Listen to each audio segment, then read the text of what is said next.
these techniques of yoga are a mapping of the inside, the internal world. And so there's many of these maps and there's many overlap. But we're going to try to place them. Where does pranayama fit within all of those system of maps? So for one, it fits in with the sheaths of the body. So there's the 5 sheaths, right? The Annamaya Kosha, Pranamaya Kosha, Manamaya Kosha, Vijnanamaya Kosha, and the Anandamaya Kosha. So that the Annamaya Kosha is the body that's made of rice. It's made of the flesh and bone. Okay? Then the prana, the next layer, is the life force, the body, the whole sheath that's energy, Shakti. And then the manamaya is the sheath made of mind. And vijnana is a higher mind, like a sheath made of buddhi, intelligence. And then last is ananda, the body that's made of bliss, the sheath. Okay, so pranayama is working in that pranamaya kosha, in the whole sheath of the body that's made of life force, of energy. And in that sense, then, it has to do with nadis. So that nadis are channels for prana, for life force, and there's a whole vast network of nadis, channels for prana throughout the whole inner world. And they go from the extremities in fine kind of tributary branches, and those branches get thicker and thicker, thicker and thicker, until you come to the median channel, the most glorious, Shushumna. And that one is the central axis, which is the main conduit for prana. And then all those tributaries that go out to the far reaches, they're all in a communication, drawing inwards to that and then moving outwards from there. Continual, whole flow of prana, of energy that's happening, circulation. And so part of that churning is this awakening that flow of prana and within the pranamaya kosha.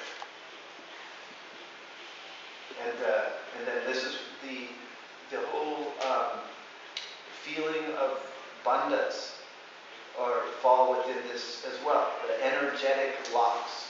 So that when you perform mula bandha, uddiyana bandha, you are sealing the Shushumna Nadi at Muladhara, at the root support at the base. And so you've got the koshas as one model. You have the bandhas as a supporting one. You have the image of the nadis with Shushumna as the principal nadi. Then you also have the Vayus. Okay, so that prana, when the prana, that grand idea of life force that animates everything, when that goes inside of the body, it becomes Vayu. And then it gets 5 divisions. So those 5 divisions are regions in the body. And so that's the physical territories. You start with prana and apana, because those are the two that are the principal vayus, that are the patterns that arise on the cycle of the breath. So the prana vayus, that radiating circle goes out from the center, which is the image of the prana vayu. And it's from the diaphragm to the collarbones, the whole upper torso. That's its region, or its home, where its base. And then the apana is pointing downward and inward. And that one's basically from the navel to the pelvic floor. Okay, then samana vayu is the one in between those two, between prana and apana, in the region of the digestive area. And that means the like samastitihi, it's an equal breath. And then the udana is an interesting one that goes from the heart center up through the throat and out through the top of the head. It's called the up breath. And then Vyana Vayu, you can't really see well in this, but it's the pervasive breath. It's the whole inner field it covers. And then when you have the Vayu context, then the bandhas make more sense. Okay, so the bandhas are their seals or locks. And in that way, you're working with bandhas to turn your torso into a vessel, a psychic vessel, and that is hermetically sealed. It does not leak. And part of that feeling is so when you get the definition of pranayama, you don't get the definition generally unless it's sort of a little bit new agey, the freeing of the life force, right? That's not the definition you usually get. You get breath control, right? That means regulating, and it means directing the breath, directing the prana.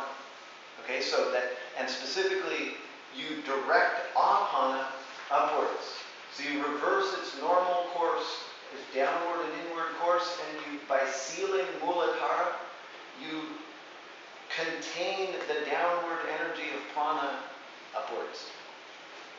And that is a sealing of the Sushumna Nadi. And then the opposite happens from above with Jalankara Bandha, which is the sealing and redirecting of prana vayu downwards. And so that closes off Sushumna at the summit. And in that, as apana gets redirected upwards and prana gets redirected downwards, they meet at samana vayu. They meet here in the equal breath region, and that wakes up the digested fire. And that heating that happens is what is said to wake up the sleeping kundalini, the serpent that's sleeping, and to start that energetic awakening where she'll rise up.